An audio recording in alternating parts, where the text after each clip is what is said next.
Every great performance begins with intention, and here at Ballet Des Moines, they make every step with purpose. From their rich history and their beautiful new campus, this is the place where passion meets precision.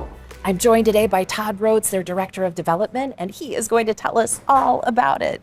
Todd, thank you so much for joining me today. My pleasure. So for those who may not be as familiar with the ballet, start by telling me a little bit about the history and what makes this company so special.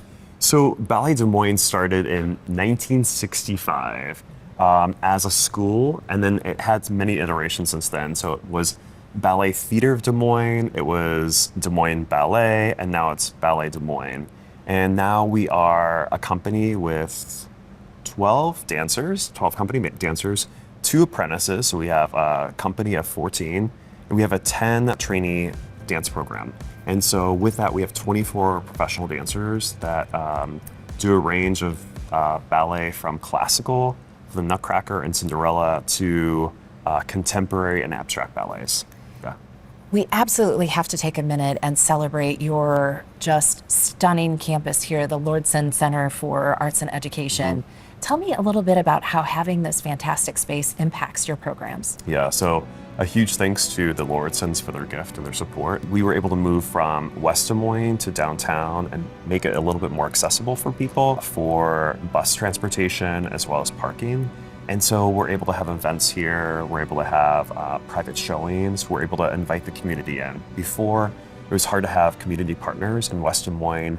We offer free classes to Seeds and Oak Ridge students here. And so it just allows us to be a better advocate for other organizations and other community members. Todd, that was absolutely breathtaking. Yeah. The talent, the ability. Yeah. How does a person become part of Ballet Des Moines? So we look for classically trained dancers that are versatile in a number of ways. Last year we had over 600 dancers apply and audition to become one of the dancers. And I believe we only had 1 spot available. So we do online submissions, we audition in Des Moines, and also either New York or Chicago. Now, it would not be winter without a performance of the Nutcracker. Yes. And there's something that you do here that is incredibly special and unique. Yeah, so usually Clara goes to the land of the sweets, an enchanted land. And this version that we started in 2021 was a magical forest. That was a land of enchantment that we had. And so it changed the idea of what the Nutcracker was and really make it our own.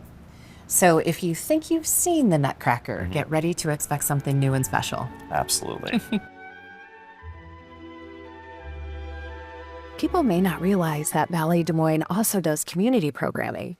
Tell me about Ballet Without Barriers and how that's making an impact across Iowa. So we really believe that everyone should have access to the arts and be able to enjoy the arts, and especially dance. And so we have multiple limbs or branches that we think about. So we do all audio description with choreography as well as music. And we do sensory dinners that people can experience tactile music behind the scenes. We do also sensory friendly version of our Nutcracker. We do touch feel tours. We do podcasts to try to reach people from outside of Des Moines. And then we also do adaptive dance classes for people with neurological and motor issues and abilities. So we're trying to really think outside the box and try to welcome as many people in as possible. On our website, we have lists of events and performances. You could always donate to us.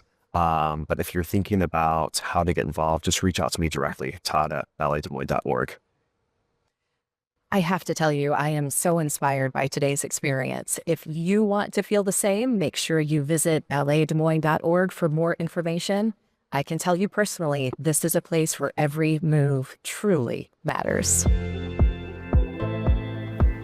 The focus, the dedication, the teamwork. That reminds me of what happens behind the scenes at Iowa Realty. Mike, doesn't that kind of collaboration sound familiar to you?